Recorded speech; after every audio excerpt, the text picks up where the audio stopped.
ನನ್ನ friend ಅವ್ಗೇನು operation ಮಾಡಿಸ್ಬೇಕಿತ್ತು, blood ಬೇಕು ಮಚ್ಚ ಅಂದ. ಅದಕ್ಕೆ ನಾನು ಮತ್ತೆ ನಮ್ಮ ಗೇಂಡಾಂಬರ್ಗನ್ನ ಹಾಕೊಂಡು ಬ್ಲಡ್ ಕೊಡೋಕೆ ಅಂತ ಹೋಯ್ತಿದ್ದು.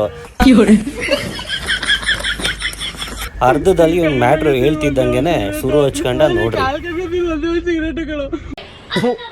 ಈ ಬಡತವಿಂದ ದೇಶ ಉದ್ಧಾರ ಆಯ್ತದ.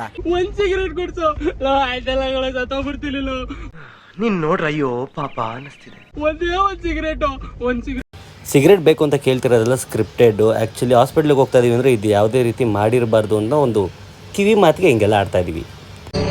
ಇದೆ ಇಲ್ಲೊಂದು ಸಮಸ್ಯೆ ಖಂಡಿತ ಇದೆ.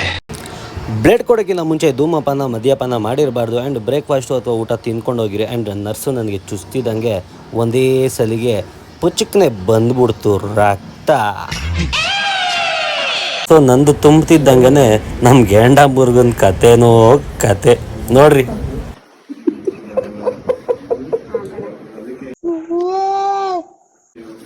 ನನಗಿಂತ ಮುಂಚೆನೇ ಅವನಿಗೆ ಚುಚ್ಚಕ್ಕೆ ಶುರು ಮಾಡಿದ್ರು. ಎಡಗೈಲು ಒಂದ್ಸಲಿ ಚುಚ್ಚಿದ್ರು, ನರ್ಸಕ್ಕೆ ಸಿಗ್ಲಿಲ್ಲ ಅಂತ ಡಾಕ್ಟ್ರೇ ಬಂದರು. ಡಾಕ್ಟ್ರೂ ಚುಚ್ಚಕ್ಕೆ ಟ್ರೈ ಮಾಡಿದ್ರು. ಬಲ್ಗೈಲು ನರ ಇಲ್ಲ ಅಂತ ಗೊತ್ತಾಯ್ತು.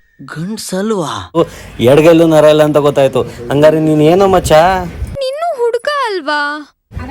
ನೋಡ್ತಿದ್ದಂಗೆ ನನ್ನ ಕೈಯಿಂದ ಆ ಪೌಚು ತುಂಬೇ ಹೋಯ್ತು.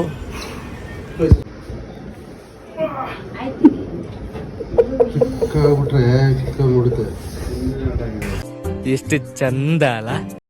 ನರ್ಸು ಡಾಕ್ಟ್ರು ಎಲ್ಲ ಸೇರ್ಕೊಂಡು ಒಂದು 10-15 ಸಲ ಚುಚ್ಚಿದ್ರು. ಅವನ ಕೈಯಿಂದ ರಕ್ತ 1 ಇಂಚು ಬರಲಿಲ್ಲ. ಯಾಕಂದ್ರೆ ಗ್ಯಾಂಡಾಂಬರ್ಗದ ಸ್ಕಿನ್ನು ತುಂಬಾ ಸ್ಟಿಫು, ಗೊತ್ತಲ್ಲ ನಿಮ್ಗೇನೆ. ಆಗಿದ್ದಾಗಾಯ್ತು ಮುಚ್ಚಲ್ಲೇ ಬಾಯ್ಲಿ. ಅಯ್ಯೋ ನಿನಗಾವಾದ್ರೂ ಕಚ್ಚಬಾರ್ದ, ಹೇಳಾದ್ರೂ ಕೊಟ್ಕಬಾರ್ದ. ಬಿಚ್ಬಿಡ್ರ ನಿಮ್ಮನೆ.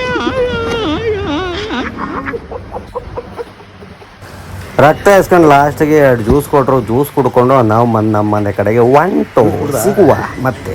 ನಿಂಗೆ ಒಳ್ಳೇದು ಮಾಡ್ತದ.